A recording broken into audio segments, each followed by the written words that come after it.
මම ඉඳගෙන සබාදාම දිහා බලන්න ඕනි කියලා. එහෙම නැහැ. ඔබතුමිය බලන්න ඔබතුමියගේ අතේ ඇඟිලි තුඩු වලට දැනනවද මේ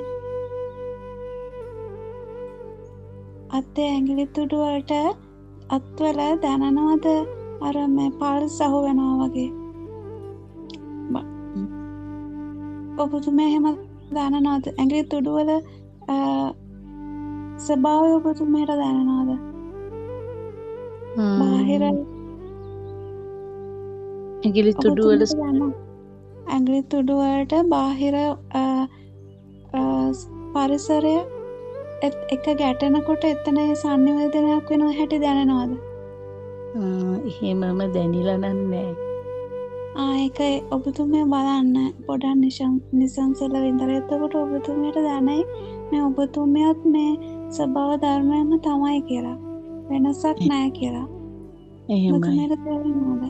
එහෙමත් එක්ක ඔබතුමිය බලන්න ඔබතුමියගේ හිතේ ස්වභාවය, ඒ හිතේ ස්වභාවය දකිනකොට ඒකත් ස්වභාව ධර්මයම තමයි, මේක වෙනසක් නැහැ කියලා ඔබතුමියට දැනෙයි. එහෙමයි. අර ඒ පැත්තට ඔබතුමිය තාම ගිහිල්ලා නැහැ. ඔබතුමිය කොතන හරි ඉඳගෙන බලන්න මේ ඔබතුමියගේ ශරීරය අර වෙන කිසිම වෙනස් වෙච්ච එකක් නෙමෙයි. ඒකත් මේ ස්වභාව ධර්මයම තමයි. එතකොට මේ හිතත් ඒ ස්වභාව ධර්මයම තමයි. ඔබතුමිය හිත වෙනස් කියලා එකක් නෙමෙයි. හිතත් ස්වභාව ධර්මයම තමයි. ඔබතුමිය එහෙම ප්‍රඥාවෙන් බලනකොට ඔබතුමියට හැමදේම අවබෝධ වෙයි. නැත්තම් මේ ඔබතුමිය හිතේ ඉඳගෙන වටේ දේවල් බලන්න ගිහිල්ලා කිසිම තේරුමක් වෙන්නේ නැහැ. එහෙමයි.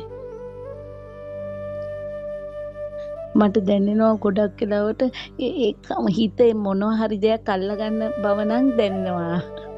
හැම වෙලාවෙම. මොක හිත මොනවා හරි හොයලා එල්ලෙන්න දඟලනවා කියලා නම් දැනෙනවා. එහෙමයි.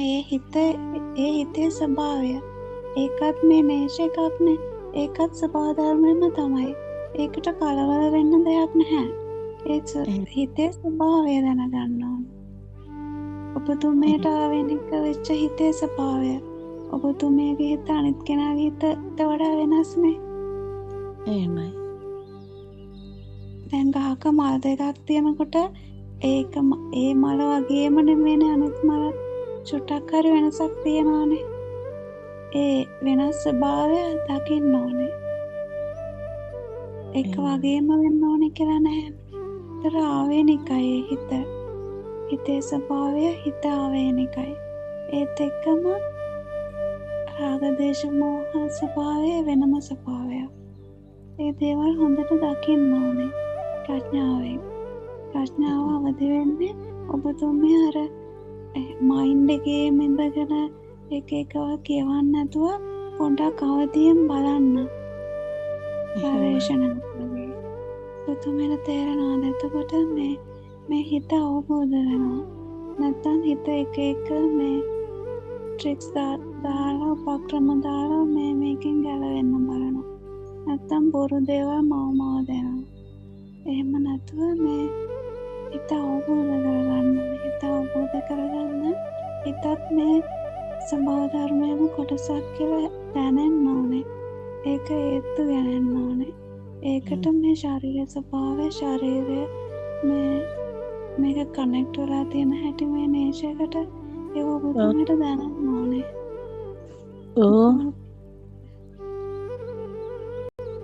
සබා දහමත් එක්ක ඉන්න ඕනේ ඒක දැනෙන්න. එහෙම නේද? සබා දහමත් එක්ක ඉන්නවා කියන එක නෙමෙයි. සබා දහමත් ඔබතුමියම තමයි. එහෙමයි. ඒක අවබෝධ කරගන්න. ඒක අවබෝධ කරගන්න විදර්ශනාවෙන් ඉන්න ඕනේ. දැන් ඔය අර මේක මේ වාතයයි මේ ඇඟිලි තුඩුයි අතර කනෙක්ෂන් එකක් තියෙනවා, සම්බන්ධතාවයක් තියෙනවා. ඒ සම්බන්ධතාවය දැනනවා කියලා ඉන්නවට වැඩිය මේ වාතයයි මේ ශරීරයයි දෙකක් නෙමෙයි එකක් වගේ දැනෙනවා ඊට පස්සේ. එතකොට මේ හිත කොහෙවත් වෙන කොහෙවත් තියෙන එකක් නෙමෙයි, ඒකත් මේ නේෂ එක කියලා දැනනවා. එතකොට ඔබතුමියගේ හිතයි වෙන කෙනෙක්ගේ හිතයි හිත එකක් නෙමෙයි, ඒකත් එකම නේෂ එක කියලා දැනනවා. එහෙමයි. ඒකට අර මේ අවබෝධ වෙන්න ඕනේ මේ හැම දෙයක්ම. නැත්තම් මේ බාහිර එතකොට ඔය මේ බාහිර ඉන්න පුතාලා මේ ගෙවල් ඒ දේවල් නෙමෙයි. මේ හැම දෙයක්ම එකම ස්වභාව ධර්මයක් විදියට පේනවා.